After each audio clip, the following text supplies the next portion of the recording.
of a Sputnik show, George. Provocative statement from the London mayor. Surely it will further alienate the Muslim community.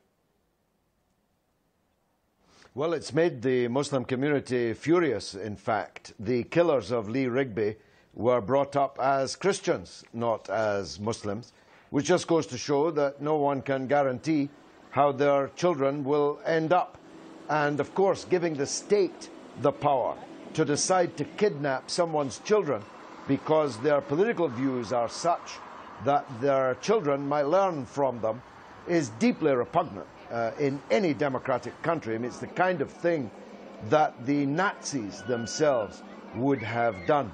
And this is not the plan of a swivel-eyed, Union Jack-wearing, goose-stepping fascist.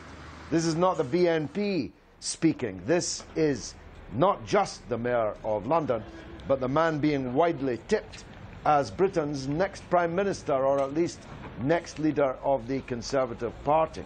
The papers are full of him coming back into Parliament behind me and to take over the leadership from David Cameron. And with views like these, you can see that this statement that he made in his paid column in one of Britain's most right-wing newspapers has really, as we say, set the cat amongst the pigeons.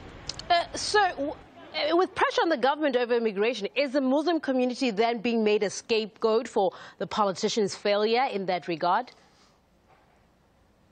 It's a multi-dimensional attack, actually, that the Conservatives and the right are involved in. They are heaping fear upon fear amongst the so-called indigenous community here about immigration. In fact, most of the immigration is coming from white people in the European Union, and more British people are working in European Union countries than EU countries' populations are living and working in Britain. But when they talk about immigration, they know that the public will look around for black or brown faces. And almost certainly those faces belong to people who are not immigrants at all, but who have been born here and have absolutely the same right to be here as a person of any colour. Now it's an Islamophobic charge that Johnson has led off.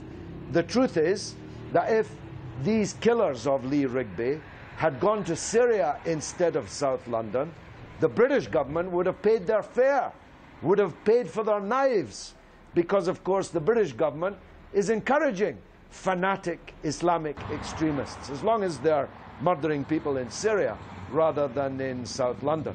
And the fact that young Muslims have been radicalized in Britain has far more to do with Britain and America invading and occupying one Muslim country after another, slaughtering them in their hundreds of thousands. That's what's radicalizing Muslims in Britain. George, I have to leave it right there. Thank you so much for that passionate outlook on what London's mayor has just said. British politician and host of RT's Sputnik show on RT.